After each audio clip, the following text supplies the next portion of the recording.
to the office. Want to go to the office? No, I have to record. I didn't get as far as I wanted. Thanks. Is it recording? Yes. Okay. Chapter 41. The McNabb boys didn't know whom they did expect Maniac to bring to the party, but one thing was for sure.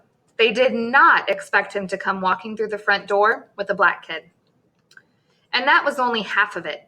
From the way the kid swaggered in, from the candy bar that jutted out like a chocolate stogie from the corner of his mouth, from the ripstone evil scowl on his face, the kid had to be none other than Mars Bar Thompson himself. If black meant bad, if black meant in-your-face nastiness, if black meant as far from white as you could get, then Mars Bar Thompson was the blackest of the black. Here, in the middle of their living room, stopping the party, the neighborhood kids, the Cobras, even George McNabb stopping them dead as traffic, just walked in through the front door, the steel door. Breezed right on in, past the bars, standing there, I own this jointing there, before they knew what was happening, before anyone could reach for anything. Which, of course, is just what Maniac had in mind. Remembering how little Grayson had known about black people in black homes, thinking of the McNabbs' wrong-headed notions, thinking of Mars Bar's knee-jerk reaction to anyone wearing a white skin, and thinking, naturally, what else would you expect? Whites never go inside blacks' homes, much less inside their thoughts and feelings, and blacks are just as ignorant of whites. What white kid could hate blacks after spending 5 minutes in the Beals house? And what black kid could hate whites for answering Mrs. Pickwell's dinner whistle? But the East Enders stayed in the East, and the West Enders stayed in the West. And the less they knew about each other, the more they invented. It hadn't been easy finding Mars Bar, taking all his lip about cheating on the race, taking some bumps, some shoves, Mars goading him to fight, but keeping his own cool, matching Mars Bar glare for glare, telling him he wasn't really as bad as he thought he was, really stoking him now, making him slam his candy bar to the ground. No? You want to tell me why I ain't so bad, fish? Go ahead, for I waste ya. Chest to chest. Keeping cool, letting Mars do all the huffing. Simple. You don't cross Hector. You stay over here where it's safe. How bad would you be over there?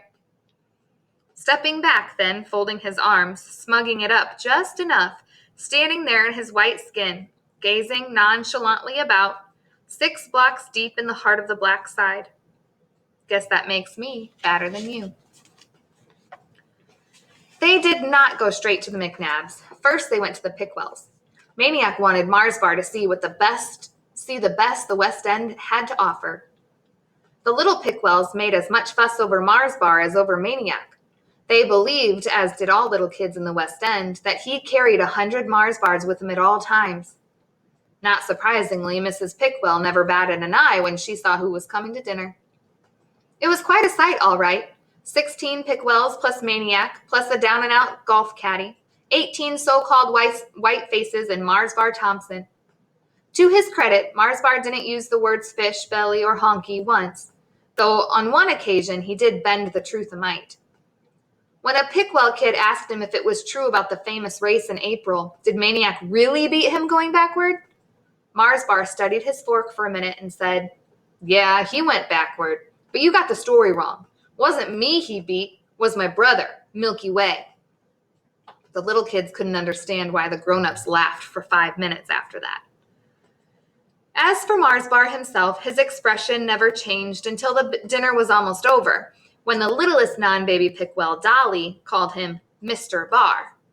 And even then, it wasn't so much a smile as a crack in the glare. Even if Mars Bar wasn't letting on, Maniac could tell he was pleased to learn his fame had spread to the West. When they left, half the Pickwell kids followed them, begging Mars to perform his legendary feat of stopping traffic. "Don't," Maniac warned. "It might not work over here."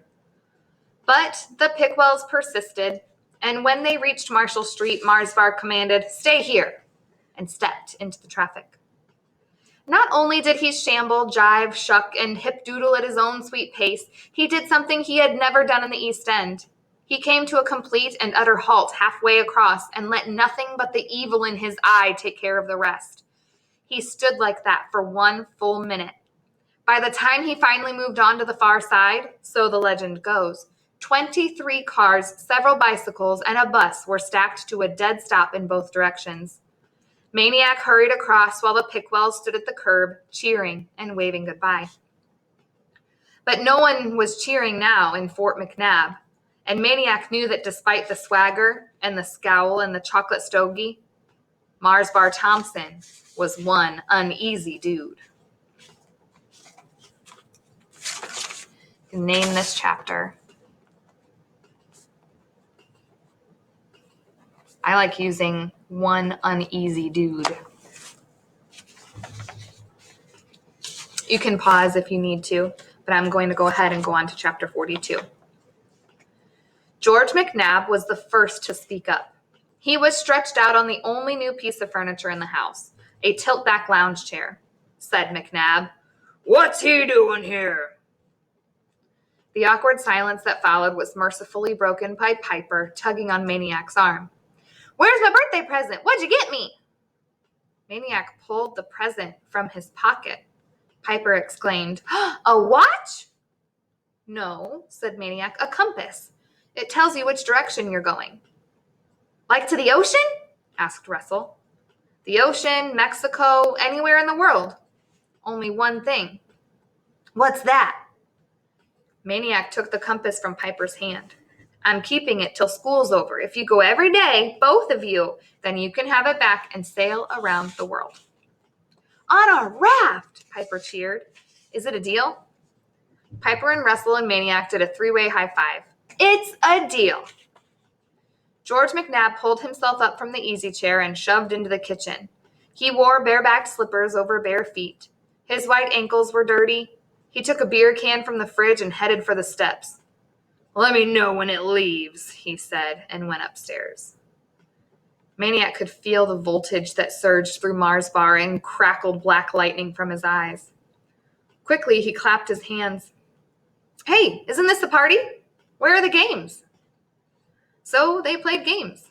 Silly games whose main objective seemed to be shrieking and screaming.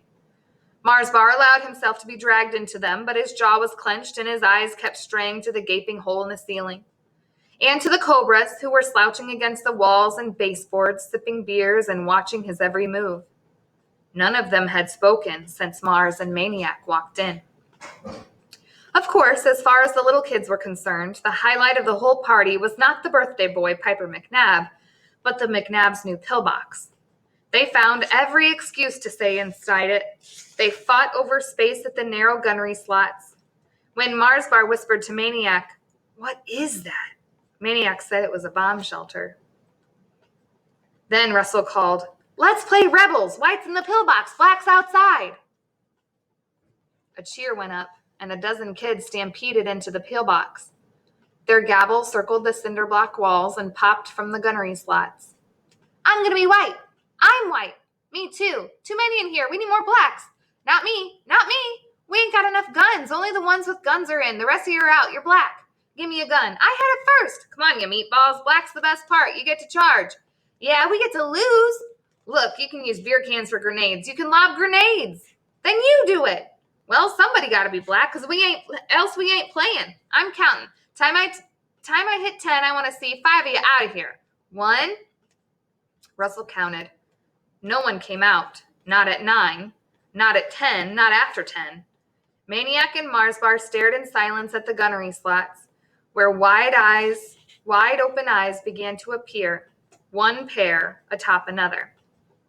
The 3 words that Mars Bar sneered, the joke that he spat out, "Yeah, bomb shelter," did not even have the moment to themselves, for just then another word, "Geronimo!" came plunging from the sky and landed with a floor-jarring, heart-stopping crash directly behind him. A cobra had jumped from the hole, a fat, red-haired cobra, who was now rolling on the floor and laughing so hard, as were all the cobras, that his face matched the color of his hair. You see him? You see him jump? I never see his face. Somebody check out his pants. Check out his drawers. Oh, man. Oh, man. Maniac had to wrap Mars Bar in a bear hug to keep him from charging the fat red roller. The laughter stopped as if cut by scissors. The cobras were standing. John McNabb sauntered forward. You got a problem, Sonny? That wasn't funny, John, said Maniac. He could have been hurt. McNabb kept his eyes on Mars Bar. I ain't talking to you, McGee. I'm talking to Sonny here. Don't you like our parties, Sonny boy? Mars Bar strained against Maniac's arms. You ain't got to worry about me coming to no more of your parties, Fishbelly, and you ain't got to worry about me invading this piss hole. Anybody come a block away, they faint from the smell. McNabb advanced. Maniac shouted, John, you owe me one. I brought the boys back. McNabb took another step, then stayed. The Cobra stayed, and Maniac, clamping the struggling Mars Bar for dear life, lugged him down a gauntlet of seething eyes to the door and street. Mars Bar wrenched free and stomped on ahead. Maniac followed. It was almost dark. High above, the streetlights were buzzing on, one by one. After several blocks, Mars Bar wheeled. You suckered me. You softened me up with them pick peoples, then bring me here. What'd you think? I was gonna cry? Okay, I come over. I did it. It's done. And don't you be coming around no more. You hear me, Fish? 'Cause you ain't only seen me half bad yet. He turned and headed due east. Maniac walked another way. It was a good question. What had he thought? What had he expected? A miracle? Well, come to think of it, maybe one had happened. While he was looking for one miracle, maybe another had snuck up on him. It happened as he was clamping and lugging Mars Bar down the gauntlet of cobras, trying to keep him alive. And what was Mars Bar doing? Fighting him, Maniac, straining to get loose and bust some cobras.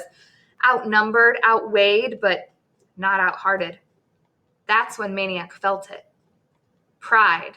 For this East End warrior whom Maniac could feel trembling in his arms, scared as any normal kid would be, but not showing it to them. Yeah, you're bad all right, Mars Bar. You're more than bad. You're good. Maniac stopped. He had been walking in circles. It was dark. He turned one way, then another. For the briefest moment, thinking to go home, thinking it's time to go home now. Then remembering once again he had no home to go to. Let's name this chapter.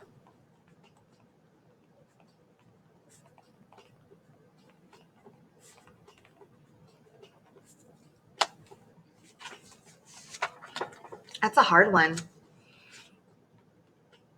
That Maniac took Mars Bar to the McNabb's party and that he had to experience that. Do you think he was trying to get them to learn about each other, to not hate each other so much? Do you think it worked? No, but Maniac said that perhaps something else happened. And I think that something else that happened was Maniac realizing that Mars Bar, he's just a kid. He's just a kid who's trying to do the best he can do. Let's see where it goes from there. I called this So Bad You're Good. You can pause if you need to. I'm going to read chapter 43 and then we'll be done. Not with the book, but done for today. Chapter 43. He slept in the park that night, and for the next dozen or so. Sometimes in the buffalo shed, other times the bandshell benches or the pavilion. The nights were warm now. June was on the way. He ate where and when he could. For apples and carrots and day-old hamburger buns, you couldn't beat the deer and buffalo pens. A new Acme had opened, and the bakery section always had a tray of free samples sitting on the counter. And then there were always the Pickwells. It may have been an illusion, but it seemed that the hungrier he got, the farther Mrs. Pickwell's white whistle traveled. Some dinner times, there was hardly a spot in town from which he could not hear it. He read in the library. He joined pickup games in the park, baseball, basketball. School was letting out. There were more kids. Mornings were the best. He would rise with the sun's color, before the sun itself, before the bison, and set out. He came to think of these apple skin hours as his special time with the town. There was not a street or alleyway or house or store, not even a garage that he did not recognize. His footsteps fell everywhere but on the bridge over the Schuylkill. His eyes everywhere but on the P&W trolley trestle. And the people, most of them, he did not know by name or face, yet they revealed themselves to him even as they slept. He knew them by their windows and cars and porches and toys they left outside. But most of all, he knew them by their backyards. Flowers, weeds, junk, pet houses, tree houses, vegetable gardens, rubber tires, grass ranging from desert sparse to shaggy to trim as a Marine's haircut. The backyards were as different as individual faces. East End and West End, black and white, would begin only when the alarm clocks rang. For now, before sunrise, there were no divisions, no barriers. There were only the people, the families, the town. His town. As much his town as anyone's. He knew he could be sleeping right then in the Beals house, or the Pickwells, or even the McNabs, but beyond that, for a few enchanted moments each newborn morning, he believed that there was not a single home in Two Mills, not a single one, that would not happily welcome him to enter and to go upstairs and curl up between its sleepers. Maybe that's why he left his bandshell bench late one night in mid-June and went to someone's backyard on Hamilton Street, someone whose leaf lettuce he had watched growing, and quietly opened the gate and closed it behind him and laid himself down on a white wicker love seat on the back porch. From then on, he slept in a different backyard or back porch every night. Once, finding the back door unlocked, he slept in a kitchen. We are going to stop there for today. We'll read the rest tomorrow. Let's name chapter 43.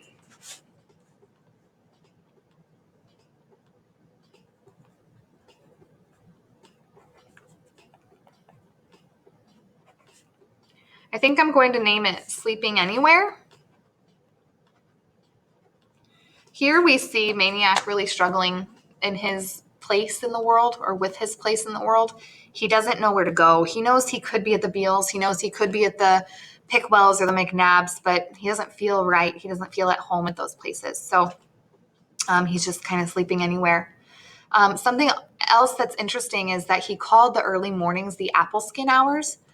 Imagine an apple, how it has the skin covering everything on the inside. The apple might be bruised underneath. It might be turning mealy or starting to rot, but that skin usually covers it all. So these early mornings before anyone wakes up, he calls those the apple skin hours because it's like the skin covering everything on the inside. And then once the sun rises and it's dawn, that's when the hate or the dislike or the not getting along happens. Just like if you were to cut open the apple, maybe you'd see some brown spots inside. So like I said, we're going to stop here today. Tomorrow in class, we'll read chapters 44, 45, and 46, which will finish the book. We'll play Kahoot a couple times together, and then you'll have a quiz. If we still have a little time left at the end, then we will hop over to Mr. Tullis's Meet Link and watch the rest of The House Without a Christmas Tree. But again, I'm really sorry that it didn't work out to finish Maniac Magee.